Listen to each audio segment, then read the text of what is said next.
जय हिंद मेरे प्यारे दोस्तों, मैं शुभम आप सबका स्वागत करता हूं CSE 2021 एनालिसिस वीडियो में। तो चलिए स्टार्ट करते हैं। ओके, तो देखिए यहाँ पे हमारा फर्स्ट क्वेश्चन है। अब जैसा कि हमने देखिए 2023 वाले वीडियो में डिस्कस किया था, 2022 वाले में किया था, और वही सेम चीज़ मैं आपको 2021 में भी बता रहा हूँ कि डायरेक्टली आपको वीडियो के सॉल्यूशंस नहीं देखने हैं। सबसे पहले आपको जो अनसॉल्व्ड PDF मैंने प्रोवाइड किया है उसे आपको देखना है। तो आपको जाके अनसॉल्व्ड PDF का प्रिंट आउट निकालना है, उसे खुद से पहले सॉल्व करना है। ठीक है, जो भी 100 क्वेश्चंस आप सॉल्व करोगे उसमें जो भी मास्टर वीडियो सेशंस में मैंने जो भी टिप्स एंड टेक्निक बताई है किस तरीके से क्वेश्चंस को अटेम्प्ट करना है, वो सारा देखने के बाद, सारा पेपर अटेम्प्ट करने के बाद आपको फिर आना है वीडियो सॉल्यूशन देखने के लिए। और वीडियो सॉल्यूशन में जो भी मैं वैल्यू एडेड पॉइंट्स बताऊंगा, प्लस जो भी टेक्निक्स मैं आपको बताऊंगा, प्लस जो भी अप्रोच हम डिस्कस करेंगे, वो आपको यहाँ पे नोट डाउन करके रखना है। देखिए यहाँ पे कुछ एस्पिरेंट्स ने मुझे खुद से मैसेज भी किया था।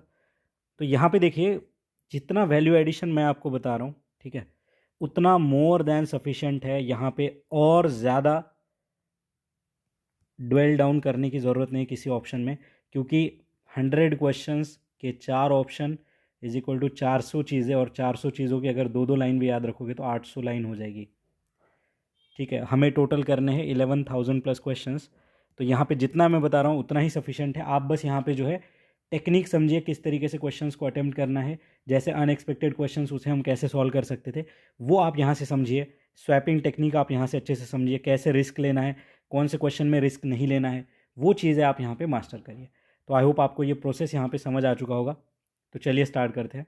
हमारा फर्स्ट क्वेश्चन देखिए, स्टार्टिंग ही इकोनॉमी के क्वेश्चन से हुई है। तो देखिए फर्स्ट क्वेश्चन, ऑप्शन देख लीजिए 1 2 2 3 1 3 एंड 1 2 3। तो हमारा जो टेक्निक है यहाँ से हम थर्ड से पढ़ना चालू करते हैं। कहता है governor of RBI draws his power from RBI act. यहाँ पे ऐसा नहीं बोला कि सेबी का जो चेयरमैन है वो अपनी पावर RBI एक्ट से देता है, नहीं। सिंपल सी बात कह रहा है, जो कि अगर आपने सीरियसली इकोनॉमी अगर पढ़ रखे ना, तो RBI एक्ट और गवर्नर ऑफ RBI, कोई भी यहाँ पे डाउट हमें नहीं होना चाहिए। सेकेंड देखिए, certain provisions in the constitution of India gives the central government the right to issue directions to the RBI in public interest. ये देखिए जब उर्जित पटेल और सेंट्रल गवर्नमेंट की जब कंट्रोवर्सी हुई थी आज से 2-3 साल पहले, तब ये हॉट टॉपिक था। ओके, अभी 2021, अभी 2024 का हम प्री देने वाले हैं। ठीक है, तो ये पहले 3 साल पुरानी बात हो चुकी है, और 2020-21 में ये कुछ न्यूज़ में था। ठीक है, तो समझिए यहाँ पे। फिर कहता है governor of RBI is appointed by central government. अब इन तीनों में से देखिए सबसे ज़्यादा सही हमें कौन सा लग रहा है। ठीक है, अब मुझे अगर पूछोगे आप, और अगर आपने थोड़ा भी यहाँ पे इकोनॉमी को सीरियसली पढ़ा है, तो थर्ड स्टेटमेंट यहाँ पे सीधा सीधा हमें सही लग रहा है। ठीक है, और यहाँ पे देखिए मास्टर वीडियो सेशंस को याद करिए, कॉन्स्टिट्यूशन पॉलिटी हमने पूरा पढ़ लिया। क्या कहीं पे भी आपको वहाँ पे RBI का मेंशन मिला कि RBI एक बॉडी है, ऐसा कुछ तो भी मेंशन मिला हमें? तो देखिए इस तरीके से कोई डायरेक्शन वाली बात तो हुई नहीं है। और यहाँ पे देखिए एग्जामिनर ने हिंट कैसे दिया, यहाँ पे बात करिए RBI एक्ट की। देखिए मैंने आपको बताया था कि कॉन्स्टिट्यूशन में कुछ मोटे मोटे प्रोविजंस होते हैं, फिर देखिए यहाँ पे एक्ट्स बनते हैं इसके रिगार्डिंग, उस एक्ट्स में कुछ चीज़ें डिटेल होती है, फिर कुछ रूल्स बनते हैं, रेगुलेशंस बनते हैं, इसमें और डिटेल तरीके से जो है चीज़ों को डिस्कस किया जाता है। तो यहाँ पे देखिए हिंट उन्होंने पहले दिया कि RBI एक्ट है यहाँ पे। और ये जो है ना दोस्तों, certain provisions in constitution of India नहीं होना चाहिए, यहाँ पे होना चाहिए RBI एक्ट। यहाँ पे अगर ये RBI एक्ट होता तो ये सही होता, बट अभी ये गलत है, क्योंकि कॉन्स्टिट्यूशन में ऐसी कोई चीज़ लिखी नहीं गई है। तो यहाँ से समझिए कैसे एग्जामिनर ने इनडायरेक्टली हिंट देना चाहता था हमें। तो पब्लिक इंटरेस्ट में जो है सेंट्रल गवर्नमेंट इशू कर सकती है एज पर RBI एक्ट। और जो फर्स्ट स्टेटमेंट है यहाँ पे, द गवर्नर, अब देखिए जैसे सेकंड हमने गलत माना, देखिए कॉन्स्टिट्यूशन ऑफ इंडिया में है या नहीं इसकी बात हो रही है, और ये हमारा एक डाउटफुल स्टेटमेंट होता है, हर बार ही हमने देखा। दो हटाइए, दो हटाइए, दो हटाइए, आंसर आ गया 1 and 3। Governor of RBI is appointed by central government, एकदम करेक्ट है। ठीक है, अब नेक्स्ट देखिए यहाँ पे अगर हम RBI का स्ट्रक्चर समझे दोस्तों, तो यहाँ पे देखिए एक होता है गवर्नर, और उनके साथ होते हैं यहाँ पे not more than 4 deputy governor. तो ये याद रखिए, ठीक है, not more than 4 deputy governor. तो एक गवर्नर होते हैं और 4 डेप्यूटी गवर्नर होते हैं। तो यहाँ पे आंसर क्या है हमारा 1 एंड 3। ठीक है, नेक्स्ट आगे बढ़ते हैं। जो अगला क्वेश्चन है हमारा, इतना ही इसमें याद रखना है। ठीक है, ये देखिए दोस्तों, क्वेश्चन है क्वेश्चन नंबर सेकेंड हमारा, थोड़ा टफ में कहूँगा, कैजुअल वर्कर्स के बारे में, casual workers employed in India. कह रहा all the casual workers are entitle for employees provident fund coverage. फिर देखिए all the casual worker are entitle for regular working hours and over time payment. The government can by notification specify that establishment और industry shall pay wages only through its bank account. ये देखिए दोस्तों, ये question ऐसा था जहाँ पे UPSC ने अपना आंसर अलग ही दिया, सारे कोचिंग्स एक्सपर्ट्स का आंसर अलग था। ठीक है, अब ऐसा क्यों था थोड़ा हम इसको देखते हैं। यहाँ पे देखिए दोस्तों, जो यूपीएससी ने आंसर दिया इस पर्टिकुलर क्वेश्चन का वो है हमारा B option, 2 and 3 is correct. अब देखिए यहाँ पे only through its bank account, ये अगर हम लॉजिक लगाते ओनली वाला तो ये गलत मान लेते और आंसर ए टिक करते हैं यहाँ पे, बट ये चीज़ यहाँ पे फेल हो जाती है दोस्तों। तो मैंने हमेशा आपको बोला है कि जो मास्टर वीडियो सेशन की टेक्निक है हर जगह पे हम अप्लाई नहीं कर सकते, कहीं कहीं पे जो है इसका एक्सेप्शन हमें मिलेगा, और ये पर्टिकुलर क्वेश्चन उसी टाइप का था। और ये जब तक ऑफिशियल की नहीं आई थी तब तक इस क्वेश्चन का देखिए यहाँ पे डाउटफुल कैटेगरी में फिक्स था ही वो। ठीक है, अब यहाँ पे समझते हैं हम। देखिए यहाँ पे second statement, all the casual worker are entitle for regular working hours and over time payment. देखिए ये हम डीपीएसपी में पढ़ते कि कोई भी एक्सप्लॉयटेशन नहीं होना चाहिए, तो यहाँ पे देखिए जितना आप काम करोगे उतना आपको जो है यहाँ पे पैसा मिलेगा। ठीक है, अब यहाँ पे फर्स्ट देखिए all casual worker are entitle to employ provident fund coverage, ये गलत है दोस्तों। यहाँ पे हर कैजुअल वर्कर को ये नहीं मिलता है, एज पर यूपीएससी के ऑफिशियल की ये स्टेटमेंट हमारा गलत है। और थर्ड देखिए गवर्नमेंट कैन, देखिए can by notification specify that establishment और इंडस्ट्री शाल पे only through its bank account, ये किस लिए दोस्तों, ये है टू मॉनिटर द पेमेंट। यहाँ पे मॉनिटर करना है पेमेंट सही से हो रहा है या नहीं हो रहा है।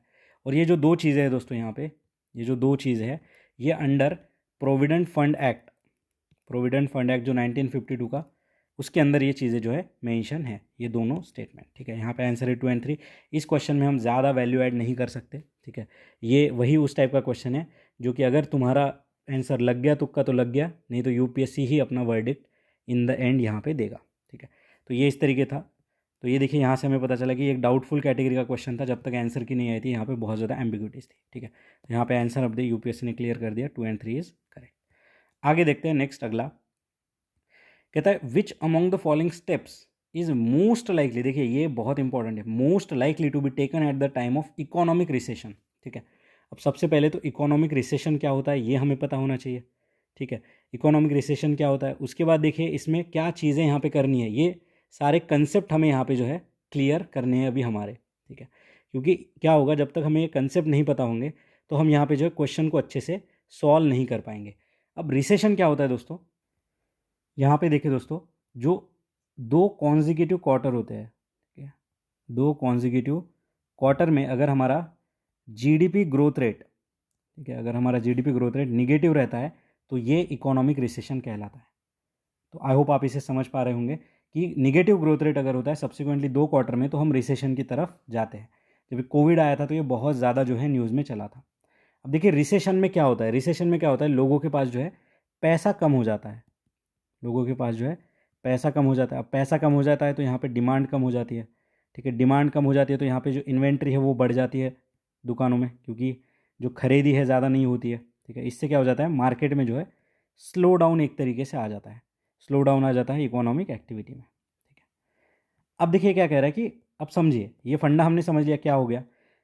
Step most likely B taken at the time of economic recession, मतलब इस इकोनॉमिक रिसेशन से हमें लड़ने के लिए कौन सा स्टेप यहाँ पे लिया जाएगा। अब इस साइकिल को समझिए, पैसा कम हो चुका है तो अब इसको अगर हमें टैकल करना है तो क्या करना पड़ेगा भाई, पैसा बढ़ाना पड़ेगा। अब पैसा बढ़ाओगे, पैसा कैसे बढ़ेगा, ठीक है, पैसा इस तरीके से बढ़ेगा या तो लोगों को लोन जो है वो ईजिली प्रोवाइड कर दो। अब ईजिली लोन प्रोवाइड कैसे होगा, ईजिली लोन तब प्रोवाइड होगा जब रेट ऑफ इंटरेस्ट यहाँ पे कम हो जाएगा। अगर 25% रेट ऑफ इंटरेस्ट है तो मैं क्यों लोन लूँगा, वही अगर 5% रेट ऑफ इंटरेस्ट हो जाएगा तो मैं भर भर के लोन लूँगा, क्योंकि मुझे यहाँ पे इंटरेस्ट कम देना पड़ेगा। तो पहली बात क्या करनी है हमें, लोन ईजिली प्रोवाइड करने के लिए क्या करना है, रेट ऑफ इंटरेस्ट को हमें कम कर देना है। और दूसरा देखिए, अगर मेरे पे 50% अगर टैक्स है, मैं हाइपोथेटिकल बात कर रहा हूँ, तो इससे क्या हो जाएगा, मेरी कमाई का आधा हिस्सा तो गवर्नमेंट ले रही है तो मेरे पास पैसा कम हो जाएगा। तो यहाँ पे गवर्नमेंट क्या करेगा, इस टैक्स को कम कर देगा। इससे क्या होगा, मेरे पास पैसा ज़्यादा रहेगा तो मैं खर्चा ज़्यादा करूँगा। तो देखिए टैक्स कम कर देंगे रिसेशन में और रेट ऑफ इंटरेस्ट भी क्या कर देंगे, कम कर देंगे। अब इन दो चीज़ों को हमने समझ लिया, अब ऑप्शन देखते हैं। ठीक है, पहला ऑप्शन क्या कह रहा है, कट द टैक्स रेट। ठीक है, ये तो सही बात है। Accompanied by increase in interest rate, नहीं भाई, इंटरेस्ट रेट अगर इंक्रीज हो जाएगा तो लोन मैं लूँगा नहीं, तो ये तो गलत हो गया। ये देखिए इंक्रीज इन टैक्स रेट, ये तो ऐसे ही गलत हो गया, अब टैक्स रेट बढ़ जाएगा तो मेरे पास पैसा कम हो जाएगा। रिडक्शन इन इंटरेस्ट रेट सही है, बट ये गलत हो गया। कहता है increase in the expenditure on public project, और नेक्स्ट कहता है कि increase in the expenditure on, reduction in the expenditure on public project. अब देखिए टैक्स और रेट ऑफ इंटरेस्ट इन दोनों के कंटेक्स्ट में हमने समझा। अब देखिए यहाँ पे पब्लिक प्रोजेक्ट क्या होता है। पब्लिक प्रोजेक्ट यानी कि बहुत बड़ा एक इंफ्रास्ट्रक्चर प्रोजेक्ट यहाँ पे अनाउंस कर दिया जाता है। जैसे कि बोला जाएगा कि प्रधानमंत्री ग्राम सड़क योजना के अंदर इतने किलोमीटर की रोड बनाई जाएगी, इसके लिए बहुत ज़्यादा फंड हम जो है अलोकेट कर देंगे। इससे क्या होगा, फंड अलोकेट होगा तो यहाँ पे लेबर जो है वो लगेंगे, यहाँ पे जो इंजीनियर्स जो है इनकी ज़रूरत पड़ेगी। यहाँ पे देखिए बहुत ज़्यादा जो है गुड्स एंड मटेरियल यहाँ पे जो खरीदी करे जाएंगे। तो जब ये खरीदी होगी तो पैसा यहाँ पे क्या होगा, खर्चा करा जाएगा, और जब पैसा खर्च होगा तभी तो यहाँ पे जो है रिसेशन जो है हमारा नॉर्मल ग्रोथ की तरफ बढ़ेगा, निगेटिव जो है वो पॉजिटिव की तरफ बढ़ेगा। तो यहाँ पे हमें क्या करना है, यहाँ पे हमें करना है इंक्रीज इन द एक्सपेंडिचर। तो देखिए जो थर्ड स्टेटमेंट है हमारा, तो यहाँ पे हम क्या करेंगे, इंक्रीज इन एक्सपेंडिचर, रिडक्शन यहाँ पे गलत है। तो देखिए तीन कंसेप्ट हमारे रेडी हो गए। इकोनॉमिक रिसेशन में क्या करना होता है, रेट ऑफ इंटरेस्ट के कंटेक्स्ट में, टैक्स के कंटेक्स्ट में, और इंफ्रास्ट्रक्चर फंडिंग के कंटेक्स्ट में। अब अगर क्वेश्चन आता है मेंस में कि इकोनॉमिक रिसेशन अगर आता है तो इसके लिए क्या स्टेप्स देने चाहिए, तो ये तीन स्टेप हम यहाँ पे ऐसे बता सकते हैं। तो आई होप ये वाला कंसेप्ट और जो हमने ऑप्शंस यहाँ पे डिस्कस करे वो आपको समझ आ चुके होंगे। अभी आगे बढ़ते हैं। उसके बाद देखिए दोस्तों नेक्स्ट क्वेश्चन है, बहुत ही अमेजिंग क्वेश्चन है। हमारा जो लॉजिक है प्लस किस तरीके से इकोनॉमी हमें पता है ये यहाँ पे चेक होता है। देखिए 4 स्टेटमेंट है, और देखिए 4 1 2 3 4 तो होगा नहीं, तो है भी नहीं यहाँ पे। देखिए एट मैक्स 3 सही है और एटलीस्ट 2 सही है, ठीक है। अब देखते हैं हम ऊपर क्या कह रहा है, अदर थिंग्स रिमेन अनचेंज, मतलब बाकी चीज़ें जो है कुछ चेंज होगी नहीं। मार्केट में जो डिमांड है of a good might increase if, ठीक है। अब मार्केट में जो डिमांड है उस पर्टिकुलर गुड की इंक्रीज होगी, ठीक है, इंक्रीज होगी ऐसे बोल रहा है। बाकी चीज़ें जब यहाँ पे सेम रहेगी और डिमांड कैसे इंक्रीज होगी। अब जैसा कि हमारा यहाँ पे लॉजिक है, फोर्थ से पढ़ते हैं। अब ये पर्टिकुलर देखिए एक डिमांड है आईफोन की, ठीक है। अब आईफोन की डिमांड है, बाकी सारी चीज़ें कांस्टेंट है, तो यहाँ पे इंक्रीज़ कैसे होगी आईफोन की डिमांड। अब हम सबको पता है भाई आईफोन तो बहुत महंगा फ़ोन आता है, 13 14 15 जो भी है। तो जब इसकी प्राइस फॉल होगी, जैसा बिग बिलियन डे पे हमने देखा था, जब इसकी प्राइस फॉल होती है तब आईफोन की जो डिमांड है बढ़ जाती है, यानी कि इट्स प्राइस फॉल, तो डिमांड इंक्रीज़ होगी। अच्छा ठीक है, 4 तो सही लग रहा है मुझे। अब जब 4 मुझे सही लग रहा है तो मैं देखता हूँ कि फोर्थ ऑप्शन कहाँ कहाँ पे है। चलो फोर्थ ऑप्शन 3 में है, मैंने एक हटा दिया। इस तरीके से आपको सोचना है, फर्स्ट से कभी नहीं पढ़ना है, फोर्थ से पढ़ लिया तो एक ऑप्शन तो हटा दिया हमने, ठीक है। नेक्स्ट देखते हैं, थर्ड क्या कहता है, a good is inferior good and income of the consumer increases. अब इसको समझिए, इन्फेरियर गुड क्या होता है। इन्फेरियर गुड होता है देखिए केरोसिन, एक हमारा इन्फेरियर गुड है। अगर देखिए इनकम बढ़ता है किसी भी हाउस होल्ड का, तो वो जो है अपनी चॉइस जो है वो हायर लाइफ स्टैंडर्ड वाली लेगा। अगर 50 करोड़ मेरे अकाउंट में बैंक बैलेंस है तो मैं ऑडी और BMW से ही घूमूंगा, मैं क्यों अल्टो लूँगा यहाँ पे। तो समझ पा रहे हो आप, ठीक है। अगर a good is inferior good and income of the consumer increases, यानी कि अगर मेरा इनकम अगर बढ़ रहा है तो मैं आईफोन से और महंगा फ़ोन लूँगा ना यहाँ पे। मैं थोड़ी यहाँ पे नोकिया का कोई जाके वो छोटा सा फ़ोन लूँगा यहाँ पे, नहीं कीबोर्ड वाला। तो ये क्या कह रहा है, हमें इंक्रीज इन डिमांड की बात हो रही है। यहाँ पे कह रहा है if a good is inferior good and income of the consumer increases, तो वो क्यों इस पर्टिकुलर जो चीज़ है, जैसे अगर यहाँ पे इस कंटेक्स्ट में अगर हम समझे तो आईफोन अगर एक इन्फीरियर गुड है, ठीक है, यहाँ पे एक एग्जांपल मैं आपको बता रहा हूँ, ठीक है। और मेरा अगर इनकम बढ़ता है तो मैं आईफोन से भी महंगा जो फ़ोन है वो लूँगा यहाँ पे। वैसे है नहीं आईफोन इन्फीरियर गुड, ठीक है, बट यहाँ पे समझना है क्योंकि हमें एक यहाँ पे एक पर्टिकुलर गुड के कंटेक्स्ट में एक क्वेश्चन पूछा है। तो ये थर्ड वाला तो मुझे कुछ यहाँ पे हजम नहीं हो रहा है कि अगर ये चीज़ इन्फीरियर हो, मेरा इनकम अगर बढ़ रहा है तो मैं यहाँ पे सुपेरियर गुड की तरफ जाऊँगा ना, जो प्राइम गुड होंगे, ठीक है। फिर फर्स्ट एंड सेकंड देखिए यहाँ पे, price of substitute increases and price of complement increases, ठीक है। अब price of substitute and price of complement इसे समझिए थोड़ा, ठीक है। अब सब्सटीट्यूट क्या होता है, टी एंड कॉफ़ी ये दोनों सब्सटीट्यूट है, एंड कॉम्प्लीमेंट क्या होता है, यहाँ पे देखिए दोस्तों जो टी एंड शुगर है हमारा ये कॉम्प्लीमेंट होता है। मतलब अगर चाय का प्राइस बढ़ता है, ठीक है, तो हम शुगर तो लेना ही पड़ेगा हमें, और अगर टी का प्राइस बढ़ जाता है तो हम कॉफ़ी पी सकते हैं, अगर कॉफ़ी का प्राइस बढ़ जाता है तो हम टी पी सकते हैं, ठीक है। तो यहाँ पे देखिए, अभी समझिए इसे, इन चारों में से मुझे सबसे ज़्यादा सही कौन सा लग रहा है, तो वो है 4, और सबसे ज़्यादा गलत मुझे कौन सा लग रहा है, तो सबसे ज़्यादा गलत मुझे लग रहा है 3।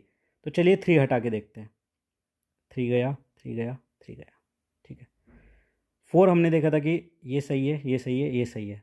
अब देखिए बचा हमारे पास 1 एंड 4, सीधा आंसर तक हम पहुंच गए। देखिए एग्जामिनर ये नहीं चाहता कि आपको चारों के चारों ऑप्शन पता हो, वो बस चाह रहा है। अब देखिए सब्सटीट्यूट और कॉम्प्लीमेंट, इन्हें समझने में हमें दिक्कत हो सकती है, ठीक है। बट देखिए इन दोनों में से कोई भी एक ही हमारे आंसर में आता, तो यहाँ पे देखिए आंसर आ गया हमारा 1, कि सब्सटीट्यूट अगर इंक्रीज करता है तो देखिए यहाँ पे जो गुड है इसका जो है डिमांड यहाँ पे इंक्रीज हो जाएगा। जैसे कि अगर मैं चाय प्रेमी हूँ, ठीक है, चाय प्रेमी हूँ, तो यहाँ पे अगर कॉफ़ी की प्राइस अगर और ज़्यादा बढ़ जाती है या फिर टी की प्राइस और ज़्यादा बढ़ जाती है तो ही मैं शिफ्ट करूँगा कॉफ़ी के ऊपर, ठीक है। तो यहाँ पे क्या है कि सब्सटीट्यूट इंक्रीज होगा तो ही यहाँ पे चीज़ें चलेगी। कॉम्प्लीमेंट यानी कि अब टी अगर मुझे पीनी है और शुगर का अगर प्राइस बढ़ा तो मुझे पास यहाँ पे मेरे पास यहाँ पे कोई सब्सटीट्यूट है ही नहीं, टी एंड शुगर साथ में ही जाएंगे। तो ये चीज़ जो है यहाँ पे जो मार्केट में जो गुड़ की डिमांड है इंक्रीज़ नहीं करेगी।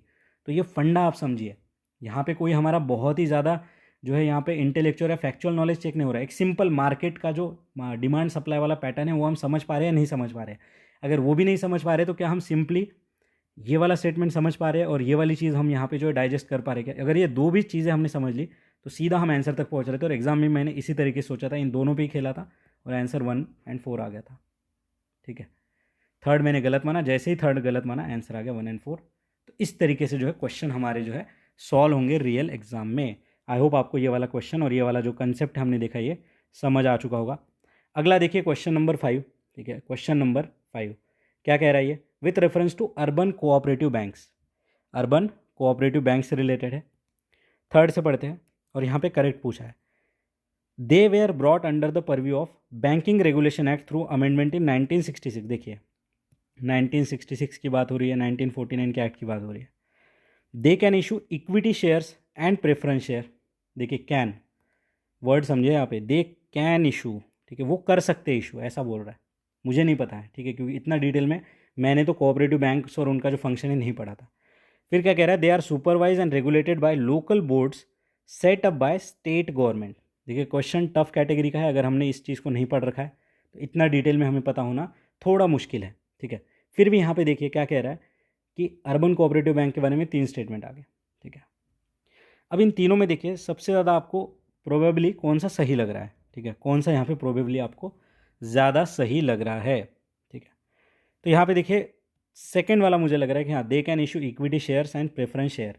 तो बैंक जो है शेयर यहाँ पे जो है इशू कर सकती है। तो चलिए सेकंड कहाँ पे देखते हैं, यहाँ पे है और यहाँ पे है। तो 2 ऑप्शन हमारे यहीं पे कट गए।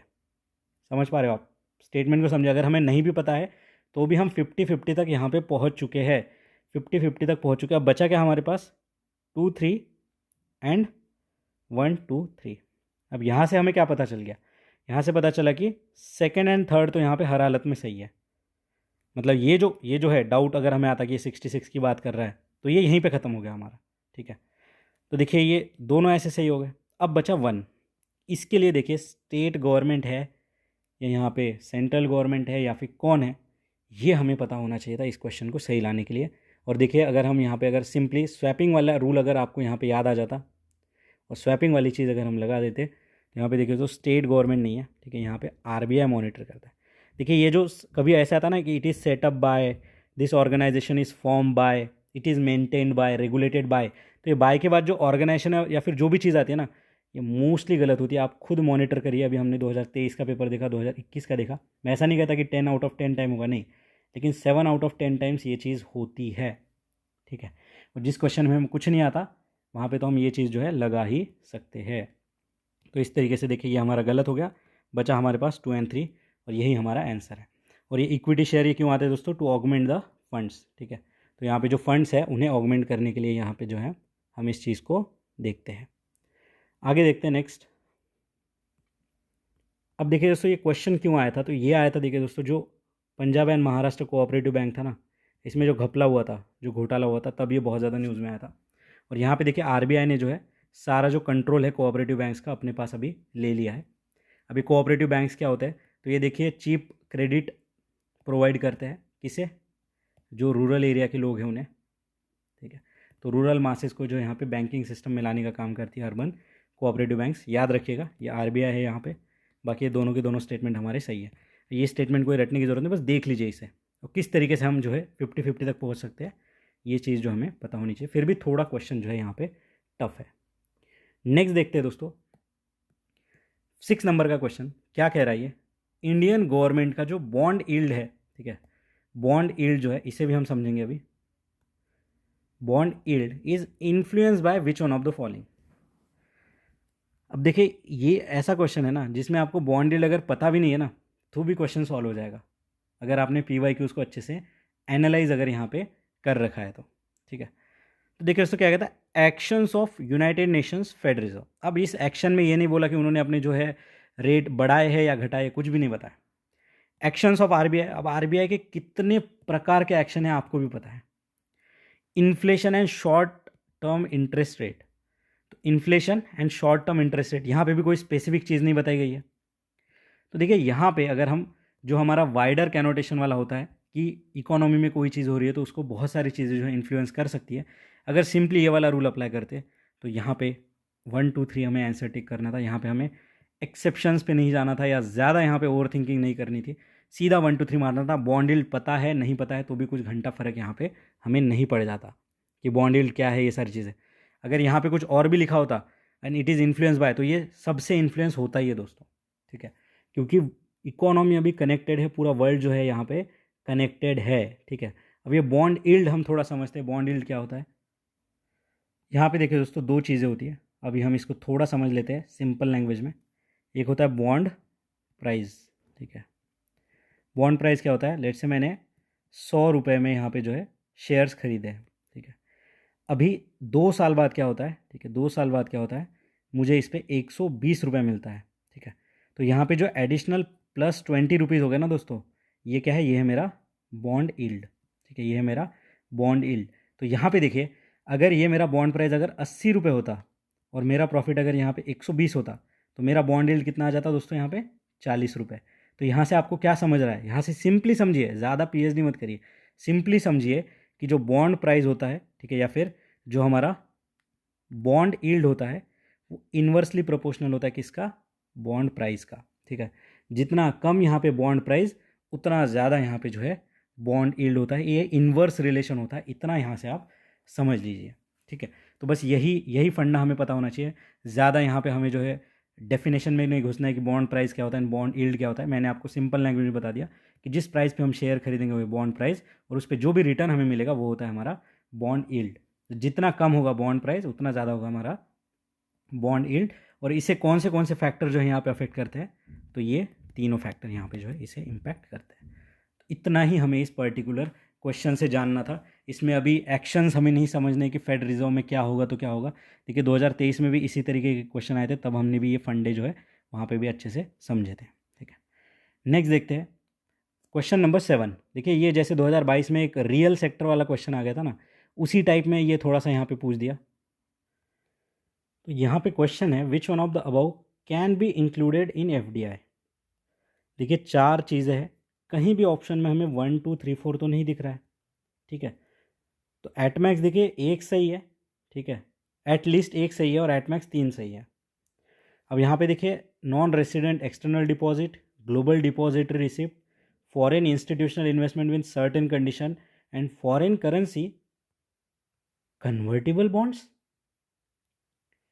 कहीं सुना है क्या आपने ये कन्वर्टिबल बॉन्ड्स? याद करिए, दिमाग पे थोड़ा जोर लगाइए। याद आया 2022 का पेपर, 2022 का पेपर, कन्वर्टिबल बॉन्ड्स, इस पे 2 स्टेटमेंट्स आए थे कि वो कन्वर्ट हो सकते इक्विटी टू शेयर, और यहाँ पे जो है जो इसका जो थोड़ा जो रिटर्न है यहाँ पे थोड़ा कम हो जाएगा क्योंकि ये ऑप्शन देता है आपको कन्वर्ट करने का। आई होप ये याद आ चुका होगा आपको। तो देख रहे हो आप 2021 के एक पेपर में जो ऑप्शन के बीच में ये वर्ड था, इसको उठा के UPSC ने क्वेश्चन पूछ दिया। आई होप आप यहाँ पे कनेक्ट कर चुके होंगे। तो देखिए दोस्तों यहाँ पे ये जो पर्टिकुलर क्वेश्चन है इसका आंसर है हमारा 1 2 3। क्वेश्चन मैं थोड़ा टफ कहूँगा क्योंकि हमें पता होना चाहिए FDI में यहाँ पे क्या इंक्लूडेड है और क्या नहीं है, ठीक है। तो यहाँ पे देखिए ये जो फॉरेन करेंसी कन्वर्टिबल बॉन्ड्स है, अब ये कन्वर्टिबल बॉन्ड्स क्या होता है, तो 2022 के पेपर में हमने डिटेल में देखा। फिर भी देखिए ये बॉन्ड जो है ये इशू करे जाते हैं यहाँ पे फॉरेन करेंसी में, ठीक है। फॉरेन करेंसी में नाम ही यहाँ पे दिख रहा है, फॉरेन करेंसी कन्वर्टिबल बॉन्ड, ठीक है। और ये किस लिए होता है, टू रेज द मनी, ठीक है। कहाँ से मनी रेज करेंगे, फ्रॉम फॉरेन मार्केट। और ये देखिए यहाँ पे कन्वर्ट भी कर सकते हैं हम इन बॉन्ड को, किस में, इक्विटी में।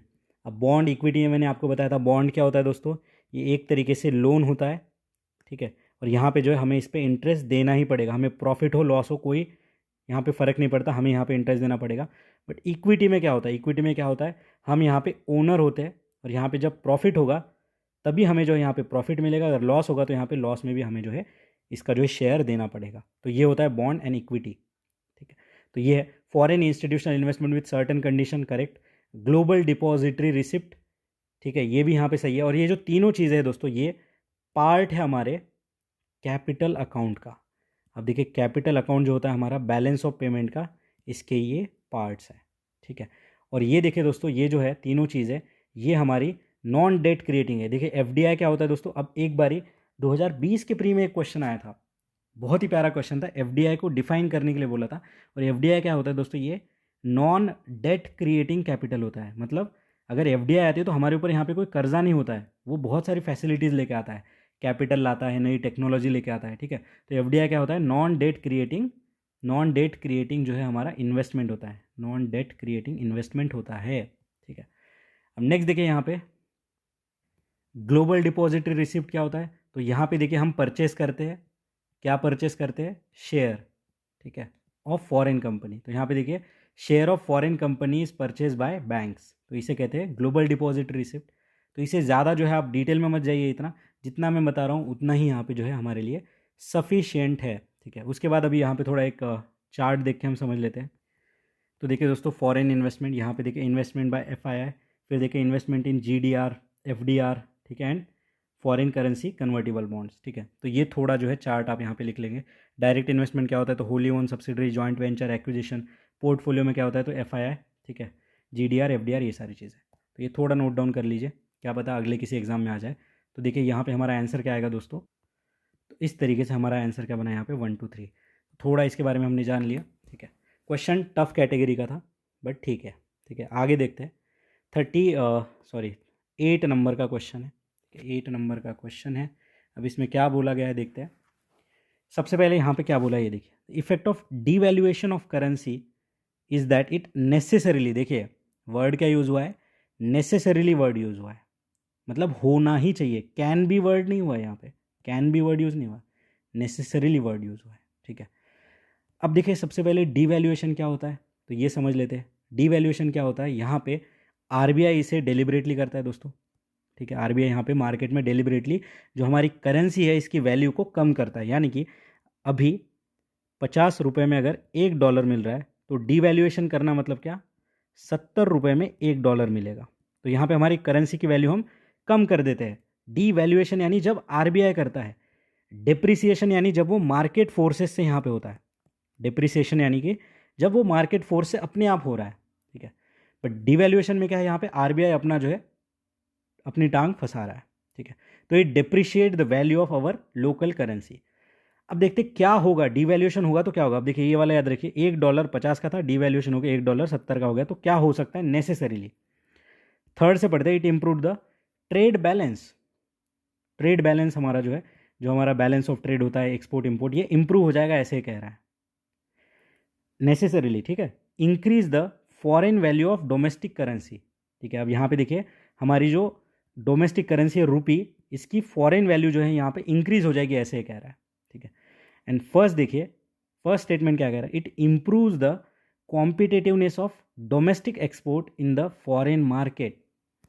अब यहाँ पे देखिए दोस्तों, जब भी रूपी डिवैल्यूएट होता है तो हमने बेसिक इकोनॉमी में जिस भी टीचर से आपने पढ़ा होगा, हमने ये देखा होगा कि जो हमारे एक्सपोर्ट है, जब भी हमारा जो रूपी है वो गिरता है यानी डिप्रिशिएट होता है, तो एक्सपोर्ट जो है वो हमारे यहाँ पे बढ़ते हैं, क्योंकि यहाँ पे जो है कॉम्पिटेटिवनेस हमारी बढ़ती है। ये बेसिक हमें जो है यहाँ पे सिखाया गया। तो यहाँ पे अगर हम देखेंगे तो कौन से ऑप्शन में इस चीज़ की बात हुई है, ठीक है, कौन से ऑप्शन में इस चीज़ की बात हुई है, तो यहाँ पे देखिए improve the competitiveness of domestic exports in foreign market. तो फर्स्ट हमारा यहाँ पे 100% करेक्ट है कि ये नेसेसरीली होगा, ठीक है। क्योंकि यहाँ पे क्या होगा, इसके पीछे भी रीज़न समझ लीजिए, ऐसा नहीं हवा में याद रखना है। जब डिवैल्यूएशन होगा तो हमारा जो प्रोडक्ट है वो ग्लोबल मार्केट में चीपर हो जाएगा दोस्तों, चीपर हो जाएगा। अगर चाइना से आने वाली चीज़ अगर कोई महंगी मिल रही है और हमारी चीज़ अगर यहाँ पे सस्ती हो रही है ड्यू टू डिवैल्यूएशन, तो हमारा जो है कॉम्पिटिटिवनेस बढ़ेगा। तो यहाँ पे फर्स्ट स्टेटमेंट हमारा करेक्ट है। सेकंड देखिए, increase in the foreign value, यहाँ से हमें पता चल रहा है कि $1 इज इक्वल टू 50 रुपीज़ था और अभी $1 इज इक्वल टू 70 रुपये है। तो सिंपली हमें क्या पता चल रहा है, increase in the foreign value of domestic currency नहीं हुआ है दोस्तों, यहाँ पे इंक्रीज नहीं हुआ है, यहाँ पे क्या हुआ है समझिए, यहाँ पे डिक्रीज हुआ है। ठीक है, यहाँ पे क्या हुआ है, डिक्रीज हुआ है, तो ये नेसेसरीली नहीं हुआ। ट्रेड बैलेंस, अब देखिए ट्रेड बैलेंस में देखिए एक्सपोर्ट एंड इम्पोर्ट ये दो चीज़ें होती है। अब हमने पहले स्टेटमेंट से देखा कि एक्सपोर्ट हमारे कॉम्पिटिटिवनेस हो जाएंगे, बट इंडिया में हम कितना सारा इंपोर्ट करते हैं। अब यहाँ पे कोई इंडिया स्पेसिफिक क्वेश्चन है नहीं है, इंडिया के बारे में ही नहीं पूछा, पूरे वर्ल्ड लेवल पे पूछा है ये। ठीक है, इंपोर्ट में हम देखें यहाँ पे ऑयल इंपोर्ट करते हैं, किसी और कंट्री जो है वो कोई अनाज इंपोर्ट करती होगी, तो क्या पता यहाँ पे जो है इंपोर्ट उनका ज़्यादा हो जाता होगा और एक्सपोर्ट यहाँ पे कम होता होगा, तो ट्रेड बैलेंस कैसे इंप्रूव होगा। तो इट इज़ नॉट नेसेसरीली, ठीक है, नॉट नेसेसरीली, तो ये नेसेसरीली नहीं होता है, ये तो हमने देख ही लिया गलत है। ठीक है, तो यहाँ पे आंसर क्या बचा, आंसर बचा हमारा 1 ओनली। और देखिए 2021 में ही यूपीएससी ने हिंट दे दिया था कि बाबू मैं ऐसे कुछ ऑप्शंस बनाऊंगा, 1 ओनली, 1 एंड 2, 3 एंड 2 एंड 3। तो समझ रहे हो आप, उसने बोला बेटा बाबू समझ लो यहाँ पे कि इस तरीके से जो ऑप्शंस आएंगे। और 2022 में हमने देखा भी कि ऑप्शन से बहुत ज़्यादा क्वेश्चन जो है टफ हो गए थे हमारे। पहले क्या होता था, सिंपल ऑप्शंस आ जाते थे, एक हटाओ आंसर पाओ, बट 21 में उन्होंने झलक दे दी कि हम ऑप्शंस में कुछ गड़बड़ी करेंगे तो इससे आपको जो है तकलीफ होने वाली है, जो कि हुई। तो अभी हमने जो है यहाँ पे डिवैल्यूएशन, उसका कंसेप्ट, वो सारी चीज़ें जो है हमने यहाँ पे सीख लिया। ठीक है, अब यहाँ पे देखिए और एक चीज़ जो एग्जामिनर ने हमें बताई, समझिए इस चीज़ को। हमने हमारे बेसिक नॉलेज से पता किया कि एक तो सही है कि डोमेस्टिक एक्सपोर्ट बढ़ रहे हैं, और सेकंड देखिए हमने देखा कि ट्रेड बैलेंस इंप्रूव होगा या नहीं। देखिए यहाँ पे एक्सपोर्ट यहाँ पे इंप्रूव होगा, तो हमें लग सकता है कि 1 एंड 3 साथ में जा सकते हैं, बट एग्जामिनर देखिए आपका बेस्ट फ्रेंड कैसे है, उसने यहाँ पे 1 एंड 3 ऑप्शन साथ में दिया ही नहीं, 1 एंड 3। तो ऐसे भी एग्जामिनर इनडायरेक्टली हमें हेल्प करता है कि जब हम चीज़ों को इस तरीके से सोच लेते हैं कि अच्छा अगर एक्सपोर्ट बढ़ रहा है तो चलो ट्रेड भी बढ़ता होगा, तो ऑप्शन में दिया ही नहीं, तो यहाँ से वो हमें इनडायरेक्टली हिंट देना चाह रहा है कि बेटा थर्ड जो है गलत है, इसमें एक्सपोर्ट इंपोर्ट दोनों आएंगे। तो ये हिंट्स आपको यहाँ पे जो है पहचाननी है। नेक्स्ट अगला क्वेश्चन हम देखते हैं। देखिए स्टार्टिंग में इकोनॉमी के क्वेश्चन होने के कारण है ना डिस्कशन थोड़ा बड़ा हो जाता है। ठीक है, पॉलिटी के क्वेश्चन रिलेटिवली ईजी होते हैं, बट इकोनॉमी में हमें कंसेप्ट को समझना है। मुझे बस यहाँ पे जल्दी में आपको जो है क्वेश्चन समझा के आगे नहीं भागना है, आपको समझाना है कि आप पेपर में सही करके आओ क्वेश्चन। देखिए ये क्वेश्चन आया था दोस्तों 2021 में, following effects of creation of black money, it has been main cause of, देखिए मेन कॉज है ये चिंता का, गवर्नमेंट ऑफ इंडिया को क्यों, black money, Sivaji the Boss movie, क्यों यहाँ पे जो है मेन कॉज है। अब मेन कॉज पूछा है। ठीक है, अब जब रियल एग्जाम में मैंने ये पेपर अटेम्प्ट किया था तो मैंने देखा, चलो डी से पढ़ते हैं, बड़े बड़े ऑप्शन है, चलो loss of revenue to the state exchequer due to tax evasion, ठीक है, हो सकता है। फिर देखिए यहाँ पे large donation to political parties and growth of regionalism, क्या ये एक मेजर रीज़न है वरी करने का गवर्नमेंट ऑफ इंडिया को, ब्लैक मनी से डरने का, क्या ये एक रीज़न लग रहा है हमें कि रीजनलिज्म यहाँ पे बढ़ जाएगा। एंड पॉलिटिकल पार्टी को लार्ज डोनेशन, देखिए एम्बिगुअस ऑप्शंस कैसे बनते हैं, इससे भी हमें बहुत कुछ सीखने को मिलता है। ये क्वेश्चन ऐसा है आपकी अंडरस्टैंडिंग से ही सॉल्व हो जाएगा। देखिए पॉलिटिकल पार्टी, रीजनलिज्म। सेकंड देखिए investment in unproductive activities and purchase of precious stone, jewellery and gold, ये होता है। ठीक है, ब्लैक मनी से ये चीज़ें होती है, बट यहाँ पे मेन कॉज पूछा है। फिर कहता है diversion of resource to the purchase of real estate and investment in luxury housing. अब यहाँ पे समझिए, अगर ये आंसर है तो ये क्यों नहीं हो सकता, समझिए इसको, कि अगर मुझे पैसा लगाना ही है, अगर मैं ज्वेलरी, स्टोन ये सब खरीद रहा हूँ, तो क्या मैं रियल इस्टेट भी खरीद सकता हूँ। तो इन दोनों में डिफरेंस क्या हुआ, दोनों भी सही हो सकते हैं ना, बट यहाँ पे क्या बोला, ठीक है, यहाँ पे क्या बोला कि मेन कॉज क्या है, क्यों यहाँ पे वरी हो रही है। देखिए ये जो तीनों चीज़ें यहाँ पे बोली गई है, ये वेज है दोस्तों, ये कुछ वेज है to hide the money from bank. But black money से मेन चीज़ क्या होती है, ब्लैक मनी मतलब क्या, कि हम यहाँ पे टैक्स नहीं दे रहे, सिंपल सी बात है, अगर टैक्स नहीं दे रहे हो, उसे छुपा रहे हो, तो ये ब्लैक मनी है। और ब्लैक मनी से क्या हो रहा है, लॉस ऑफ रेवेन्यू हो रहा है, और लॉस ऑफ रेवेन्यू से ही तो सारे जो है टंटे यहाँ पे स्टार्ट होते हैं। पैसा नहीं होगा, डेवलपमेंट नहीं कर पाओगे, स्टेट्स को पैसा नहीं दे पाओगे, स्टेट्स की जो पार्टी है यहाँ पे जो हो हल्ला करेगी। तो ये कॉज ऑफ वरी है दोस्तों। और एग्जामिनर ने भी कितना शानदार तरीके से ये जो रियल जो ऑप्शन है वो यहाँ पे डी में फंसाया था। जब मैंने रियल एग्जाम में ये ऑप्शन जब क्वेश्चन सॉल्व कर रहा था तो मैं बी मार्क करने वाला था, बट जब सेकंड थॉट मैंने इसको दिया तब मैं डी के ऊपर शिफ्ट किया, क्योंकि मैंने सोचा कि इन दोनों में क्या डिफरेंस आ रहा है। ये रियल एग्जाम में बता रहा हूँ मैं 2 घंटे में, ऐसा नहीं कि आके बाद में देख रहा हूँ 50 चीज़ें और फिर आपको बता रहा हूँ, नहीं, रियल एग्जाम वाली बात बता रहा हूँ। मैंने भी ये सिलेक्ट किया था, बट बाद में जब एक लुक और दिया इसको तो डी के ऊपर मैं शिफ्ट हो गया था। ठीक है, तो यहाँ पे आंसर है हमारा डी। आई होप आपको ये चीज़ जो है पसंद नहीं, समझ आ गई हो। अब देखो यहाँ पे जो है बिल्कुल पीएचडी नहीं करने की कितना रुपये जो है वो ब्लैक मनी है, कितना करोड़ है, कहाँ पे है, किस बैंक में है, नहीं, इतना नहीं जाना। ये समझ लिया कैसे अटेम्प्ट किया, समझ लिया, आगे बढ़ जाना है। अगला क्वेश्चन देखिए, सीधा सीधा 2019 के पेपर से रिपीटेड है। कुछ इसमें ज़्यादा हमें जो है टेंशन लेने की बात नहीं है। मोस्ट इन्फ्लेशनरी नेचर, इन्फ्लेशनरी यानी कि क्या, पैसा लोगों के हाथ में है। पैसा जब होगा बाबू भैया के पास तो पूरे मोहल्ले की जो लड़कियां हैं उनकी शादी करा देंगे, सबको एक एक कार गिफ्ट कर देंगे। फिर हेरा फेरी का डायलॉग है उनका कि जब उनको लॉटरी लगेगी, पैसा मिलेगा तो सबको जो है हर चीज़ मिल जाएगी। तो मोस्ट इन्फ्लेशनरी क्या होगा, तो पैसा जिससे सबसे ज़्यादा फ्लो हो रहा है इकोनॉमी में वो देखते हैं। ए ऑप्शन देखते हैं, रिपेमेंट ऑफ पब्लिक डेट। अब पब्लिक डेट अगर रिपे कर दोगे, अब सिंपली चलो पब्लिक डेट छोड़ो, मेरे पास अभी 1 करोड़ रुपए है, ठीक है, और मेरे ऊपर कर्जा है से चलो 95 लैक्स का, ठीक है। अब मैं जो है ये कर्जा वापस कर दूंगा, ठीक है, 1 करोड़ रुपए से मैं जो 95 यहाँ पे वापस कर दूंगा, बचे मेरे पास 5 लाख। अब सोचिए अगर मेरे पास पूरा 1 करोड़ है और पूरा 5 लाख है तो इनमें से मोस्ट इन्फ्लेशनरी कौन सा है, ऑब्वियसली 1 करोड़। तो अगर मैं रीपे कर दूंगा तो मेरे पास तो बहुत कम पैसा बचा। तो रीपेमेंट ऑफ पब्लिक डेट से मोस्ट इन्फ्लेशनरी चीज़ होगी क्या, नहीं होगी। सिंपल समझिए, पब्लिक डेट हटा दीजिए, मेरे खुद के एग्जाम्पल से समझिए, और ऐसे एग्जाम में समझना होता है। सेकंड देखते क्या कहता है, borrowing from public to finance a budget deficit. अब ये लोग हैं यहाँ पे बहुत सारे खड़े हुए, ठीक है, मैं क्या करूँगा, इनसे पैसा ले लूँगा जो मेरा बजट डेफिसिट है। बजट डेफिसिट यानी कि गवर्नमेंट ने सोचा कि 1 लाख रुपए हम खर्चा करेंगे, बट 1,20,000 रुपये हो गया, तो ये जो 20,000 है ये यहाँ पे डेट है, ठीक है, बजट डेफिसिट है, तो इसको जो है लोगों से लेके मैं कवर करूँगा। अब मैं लोगों से अगर पैसा ले रहा हूँ तो इनके पास तो पैसे की कमी हो गई ना। सिंपल समझिए, ऐसे ही क्वेश्चन सॉल्व होंगे, ठीक है। ज़्यादा इसमें जो है दिमाग नहीं लगाना कि अच्छा ये पैसा, ये सिंपल सोचना है, रियल लाइफ से सोचना है। इनसे अगर मैं पैसा ले लूँगा तो इनके पास तो पैसा कम हो गया, तो ये मोस्ट इन्फ्लेशनरी तो नहीं हो सकता। फिर क्या कहता है, borrowing from the bank to finance budget deficit. अब इसकी जगह पे बैंक्स है यहाँ पे, अगर मैं बैंक से पैसा उठा लूँगा यहाँ पे तो बैंक जो है, जो उनके कस्टमर है उनको लोन नहीं दे पाएगी, और कस्टमर के पास अगर लोन नहीं होगा तो इनके पास पैसा कम हो जाएगा, यानी कि ये मोस्ट इन्फ्लेशनरी नहीं होगा। समझ रहे हो आप, ठीक है, तो ये भी नहीं हो सकता। फिर डी देखिए, creation of new money to finance the budget deficit. यहाँ पे न्यू मनी बनाना मतलब पैसा छापना है, और पैसा छाप के लोगों में यहाँ पे जो है दे देना है to finance the budget deficit.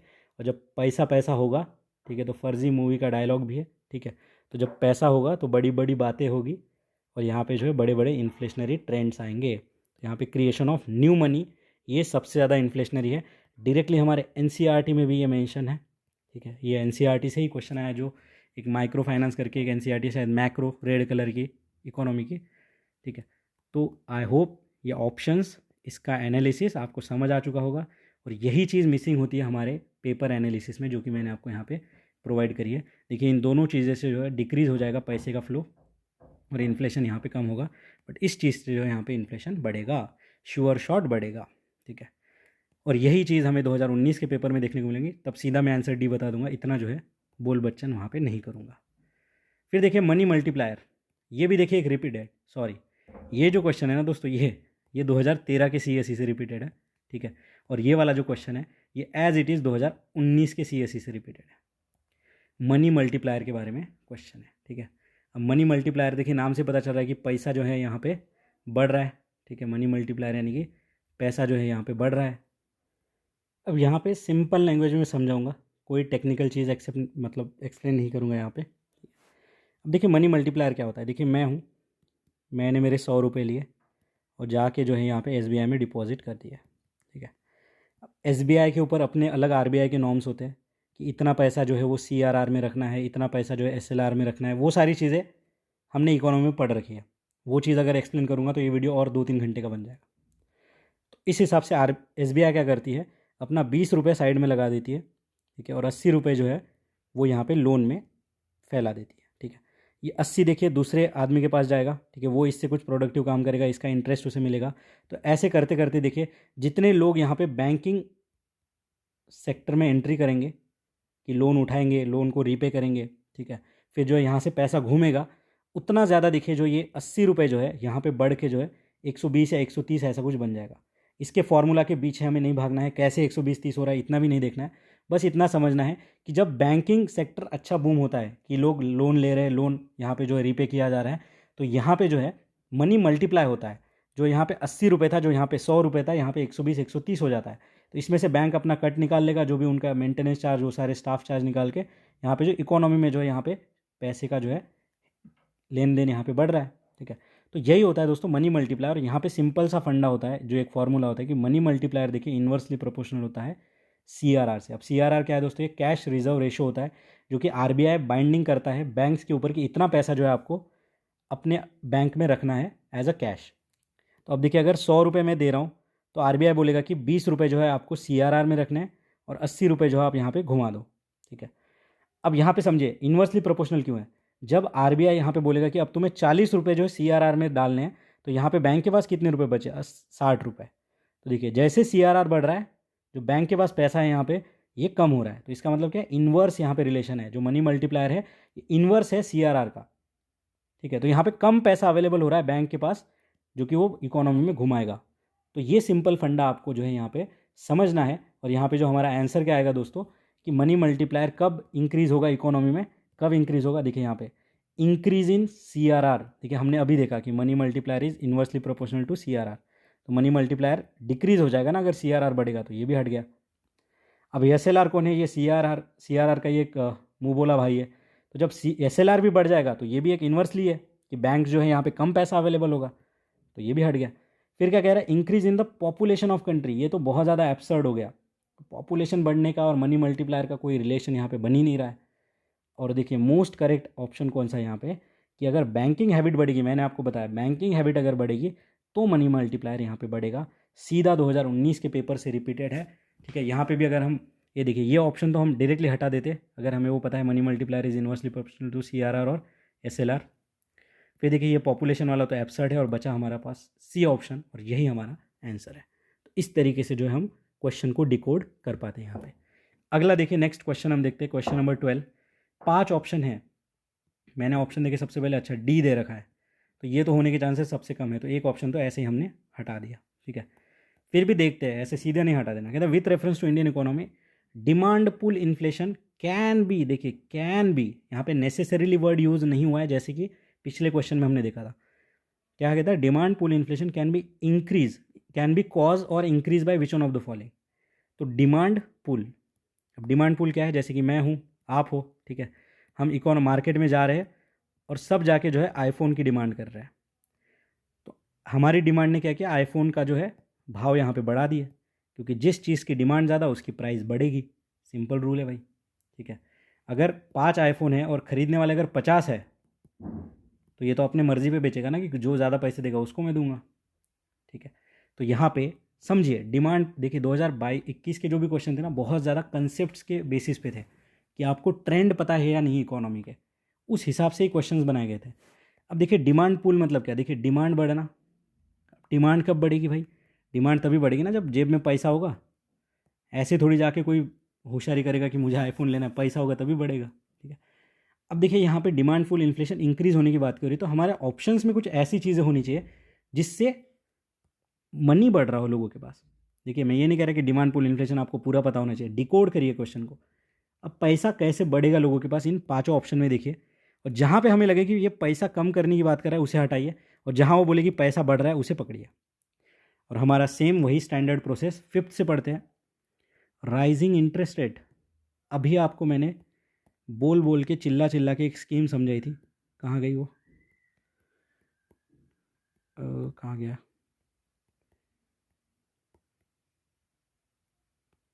देखिए यहाँ पे मैंने समझाया था रिसेशन वाले में, टैक्स रेट, इंटरेस्ट रेट और पब्लिक एक्सपेंडिचर वाला, याद करिए, उसे ही यहाँ पे अप्लाई करिए। कुछ ज़्यादा मत सोचिए, सीधा सीधा उसे अप्लाई करिए। कहाँ गया भाई क्वेश्चन, हाँ। अब अगर डिमांड पुल, अगर मनी सप्लाई बढ़ाना है तो हमने देखा था कि रेट ऑफ इंटरेस्ट हमें घटाना पड़ेगा, टैक्स को हमें घटाना पड़ेगा, ठीक है, और पब्लिक एक्सपेंडिचर को हमें बढ़ाना पड़ेगा। चलो लगाओ भाई, यहाँ पे लगाओ, यहाँ पे राइजिंग इंटरेस्ट रेट। क्यों भाई, हमने तो ये पढ़ा था अभी। ओए होए होए होए, 5 हटा दो, ठीक है। जैसे यहाँ पे 5 हटाया ना, बम बोले, 5 गया, 5 गया, 5 गया, आंसर आ गया 1 2। समझ रहे हो आप? जो मैंने आपको बताया ना कि लास्ट ऑप्शन से पढ़ना है, वो क्यों मैं बता रहा हूँ, बहुत ज़्यादा टाइम बचेगा एग्ज़ाम में, ठीक है। तो ये ऐसा ही नहीं है, ये पूरे 11,000 क्वेश्चन एनालाइज करने के बाद मैं ये आपको विजडम प्रोवाइड कर रहा हूँ। हटा दिया। अब पता करने की ज़रूरत भी नहीं है कि हाई परचेसिंग पावर क्या है, इन्फ्लेशन इंडेक्सिंग वेजेस क्या है, फिस्कल स्टिमुलस क्या है, एक्सपांशनरी पॉलिसीज़ क्या है। फिर भी मन की शांति के लिए, आपके लिए, हम इसे भी एक्सप्लेन करते हैं। हमने क्या देखा था, रेट ऑफ इंटरेस्ट घटाना है, टैक्स रेट्स को घटाना है, और एक्सपेंडिचर जो है यहाँ पे बढ़ाना है, ठीक है। अब देखिए फिस्कल स्टिमुलस यानी क्या हो रहा है। फिस्कल स्टिमुलस सिंपल बता ही रहा हो कि यहाँ पे जो है एक्सपेंडिचर बढ़ाएगी गवर्नमेंट। अब एक्सपेंडिचर अगर बढ़ा रही तो ये वाला ऑप्शन आ गया हमारा, तो यहाँ पे 2 हमारा सही हो गया। टैक्स रेट कम हो रहा है, मतलब एक पॉलिसी होती है expansionary policy. Expansionary policy, contractionary policy हम इकोनॉमी में पढ़ते हैं, तो वो नॉलेज यहाँ पे आ गया। देखिए एक्सपांशनरी पॉलिसी, तो 1 एंड 2 तो हमारे यहाँ पे सेट हो गए। अब ऑप्शन में भी था 1 एंड 2 एंड 4 भी हमने देख लिया। फिर देखिए हायर परचेसिंग पावर, और यहाँ पे सॉरी ये तो हमारा हट गया था। हायर परचेसिंग पावर, नाम से पता चल रहा है हायर परचेसिंग पावर मतलब आईफोन अगर लेने जाना है तो जेब में पैसा तो होना चाहिए ना, तो 4 भी आ गया हमारे यहाँ पे। देखिए 1 2 का 4। फिफ्थ हमने पहले ही हटा दिया था। अब बचा देखिए इन्फ्लेशन इंडेक्सिंग वेज क्या है। इन्फ्लेशन इंडेक्सिंग वेज क्या है, और इसी को कनेक्ट करिए 2022 के इन्फ्लेशन इंडेक्स बॉन्ड के साथ, क्योंकि यही कंसेप्ट वहाँ पे अप्लाई होने वाला है, ठीक है। अब वही कंसेप्ट यहाँ पे अप्लाई कैसे होगा, अब देखिए इन्फ्लेशन इंडेक्सिंग वेजेस क्या होता है। सिंपल से सिंपल भाषा में समझेंगे कि मैं मजदूरी करता हूँ, ठीक है, मजदूरी करता हूँ, मजदूरी मराठी वर्ड है, ठीक है। मैं मजदूरी कर रहा हूँ आज 2023 में, और मुझे 100 रुपये मिलता है साल का, हाइपोथेटिकली बता रहा हूँ। और अगले साल भी अगर मुझे अगले साल देखिए इन्फ्लेशन बढ़ रहा है 10% से, मतलब आज जो चीज़ें मैं 100 रुपये में ख़रीद पा रहा हूँ 2023 में, 2024 में वही चीज़ें खरीदने के लिए मुझे 110 रुपया लगेगा। और अगर मेरे मालिक ने मेरा इनकम अगर नहीं बढ़ाया, उसने अगर मुझे 100 रुपये ही पगार दी, तो यहाँ पे मैं 110 रुपये की चीज़ें तो नहीं खरीद पाऊँगा। मेरा तो इनकम 100 रुपये ही है, तो यहाँ पे जो 10 रुपये की कमी हो रही है, इससे क्या होगा, मेरा लिविंग स्टैंडर्ड यहाँ पे घट जाएगा। तो यहाँ पे जो लेबर्स है उनके फ़ायदे के लिए यहाँ पे एक चीज़ होती है इन्फ्लेशन इंडेक्सिंग वेजेस। तो इन्फ्लेशन इंडेक्सिंग वेजेस में क्या होता है, जितना इन्फ्लेशन है ना, इतना यहाँ पे जो है आपको वेज बढ़ा के दे दिया जाता है। तो यहाँ पे इन्फ्लेशन इंडेक्सिंग वेज में क्या होगा, कल मुझे पिछले साल 100 रुपये मिल रहे थे 2023 में, तो इस साल मुझे कितना मिल रहा है, 110 रुपये, ठीक है, क्योंकि इन्फ्लेशन 10% ऐड हुआ। फंडा समझ गए? तो पिछले साल के हिसाब से मुझे यहाँ पे 110 रुपये मिल रहा है, जो कि 10% जो हमारा इन्फ्लेशन था उससे एडजस्ट हो गया। तो यहाँ पे तो मुझे कोई एडिशनल पैसा तो मिला ही नहीं। डिमांड पुल इन्फ्लेशन का हमने नियम समझा था ना कि मनी सप्लाई बढ़ना चाहिए, बट मुझे तो यहाँ पे 100 के 110 मिले, पैसा बढ़ा 10 रुपये, पर इन्फ्लेशन ने वो 10 रुपये तो खा लिए ना। मेरे पास तो कोई एडिशनल पैसा है नहीं, मैं गरीब ही हूँ, ठीक है। तो मैं गरीब हूँ, वो वाला रील तो आपने देखा ही होगा। तो यहाँ पे इन्फ्लेशन इंडेक्सिंग करने के बाद भी गरीब गरीब ही रहेगा, क्योंकि उसके बाद एडिशनल पैसा तो आया नहीं। तो देखिए ये इन्फ्लेशन इंडेक्स वेजिंग आपको समझना था, जो कि हम एनालिसिस के टाइम पे इसे छोड़ देते हैं। तो इस तरीके से देखा हमने, तो यहाँ पे कोई चीज़ बढ़ी नहीं, तो बचा क्या, देखिए ये चला गया, ये चला गया, बचा 1 2 का 4। इस तरीके से हम आंसर तक पहुँच गए। आई होप यहाँ पे सारे डाउट, सारी कंसेप्ट, सारी चीज़ें आपके जो यहाँ पे क्लियर हो चुके होंगे। अगला देखिए 23 नंबर का क्वेश्चन है, ठीक है, हमारा इकोनॉमी का है। देख लेते हैं अभी सारे इकोनॉमी का क्वेश्चन इसी वीडियो में, क्योंकि इनमें ही थोड़ा ज़्यादा टाइम लगता है। थोड़ा बड़ा क्वेश्चन है, 3 स्टेटमेंट है। ऑप्शन देख लीजिए, ऑप्शन में कहीं भी 1 2 3 नहीं है, मतलब एट मैक्स 2 सही है और एटलीस्ट 1 गलत है। ये मतलब 1 सही है यहाँ पे, मतलब 2 गलत हो सकते हैं या तो 1 गलत हो सकता है। वही हमारा मैजिक लॉजिक जो भी कहते हैं, थर्ड से पढ़ते, कहता central depository service limited CDSL is jointly promoted by RBI and Bombay stock exchange. याद करिए दोस्तों 2022 का वो क्वेश्चन जहाँ पे उन्होंने क्रेडिट रेटिंग एजेंसी के बारे में पूछा था, और वहाँ पे क्या बोला कि RBI इसे संभालता है। जबकि हमने 2022 का पेपर जब देखा था तब मैंने बोला था कि ये सेबी इसे संभालता है, क्योंकि ये क्रेडिट रेटिंग एजेंसी जो है हमारे कंपनीज़ के जो भी उनके फंडामेंटल्स हैं उन सब चीज़ों को देखता है। और यहाँ पे ये भाई साहब कह रहे हैं, ठीक है, अब सेबी फंडामेंटल्स देखता है किसके, जो नेशनल स्टॉक एक्सचेंज में है, बॉम्बे स्टॉक एक्सचेंज में लिस्टेड कंपनीज है स्टॉक एक्सचेंज में। अब यहाँ पे भाई साहब कह रहे हैं कि central depository service limited is jointly promoted by RBI and Bombay stock exchange. अब देखिए 2021 का अगर ये क्वेश्चन पेपर आपने अच्छे से देख रखा होता तो आप 2022 का वो क्वेश्चन अच्छे से सॉल्व कर पाते, बट हम रिवर्स ऑर्डर में चल रहे हैं तो यहाँ पे सिंपली वही फंडा है। 2022 का वो क्रेडिट रेटिंग वाला क्वेश्चन अगर आपने देख रखा है तो यहाँ पे आप समझ जाओगे कि यहाँ पे बॉम्बे स्टॉक एक्सचेंज नहीं है, ठीक है, यहाँ पे बॉम्बे स्टॉक एक्सचेंज नहीं है, सॉरी बॉम्बे स्टॉक एक्सचेंज है, यहाँ पे आरबीआई नहीं है। तो यहाँ पे देखिए दोस्तों, अभी ध्यान से आरबीआई को हटाइए, यहाँ पे Bombay stock exchange jointly with, ठीक है, यहाँ पे कुछ बैंक्स है जैसे कि एसबीआई हो गया, ठीक है, एसबीआई के साथ साथ देखिए यहाँ पे दूसरी बैंक जैसे कि एचडीएफसी बैंक हो गया, बैंक ऑफ बड़ौदा हो गया, ठीक है, यूनियन बैंक ऑफ इंडिया। तो इन सब के साथ देखिए सीडीएसएल जो है काम करता है फॉर ट्रांसफ़र ऑफ सिक्योरिटीज़, ठीक है, इफ़िशिएंट ट्रांसफ़र ऑफ सिक्योरिटीज़, जो शेयर्स के जो सिक्योरिटीज़ होती है उससे रिलेटेड ये जो है काम देखता है सीडीएसएल। ओके, तो यहाँ पे ये तो हमारा हट गया। अब देखिए थर्ड हटा के देखते हैं, ऑप्शन 2 हमारे उड़ गए, यहाँ पे बचा 1 एंड 2। अब यहाँ पे देखते हैं फर्स्ट एंड सेकंड, कहता है negotiated dealing system order matching is a government security trading platform of RBI. और उसके बाद देखिए retail investors through demat account can invest in treasury bill and government of India's debt market in the primary market. अब देखिए यहाँ पे simply अगर आप ये थर्ड स्टेटमेंट अगर हम हटा दें कि आरबीआई, और यहाँ पे देखिए स्टॉक एक्सचेंज की बात हो रहा है तो यहाँ पे सेबी या ऐसा कुछ आ सकता है, इस तरीके से लॉजिक हम लगा सकते हैं। मैं नहीं मानता कि आपको एसबीआई एचडीएफसी ये सब पता होगा, बट सेबी समझ के आप इसे हटा सकते हो। फिर बचा देखिए 1 एंड 2, मतलब 1 तो हमारा हर हालत में यहाँ पे सही है। तो ये जो रिटेल इन्वेस्टर्स जो है कैन इन्वेस्ट, देखिए वर्ड भी क्या है, can invest in primary market, ये सही है। अब यहाँ पे है टफ कि ये सेकंड स्टेटमेंट जो है इसे आप जो है यहाँ पे स्टॉक एक्सचेंज है तो क्या इसे आप यहाँ पे भी सेबी मानोगे या फिर यहाँ पे आरबीआई सही है। तो यहाँ पे देखिए दोस्तों, यहाँ पे हो जाता है ये क्वेश्चन थोड़ा टफ, और यहाँ पे हमारा आंसर बनेगा 1 and 2 is correct. Second statement यहाँ पे सही है दोस्तों। अब देखिए जो negotiated dealing system order matching है, ये गवर्नमेंट का ट्रेडिंग प्लेटफॉर्म है ऑफ आरबीआई, जहाँ पे गवर्नमेंट सिक्योरिटीज़ को ट्रेड किया जाता है।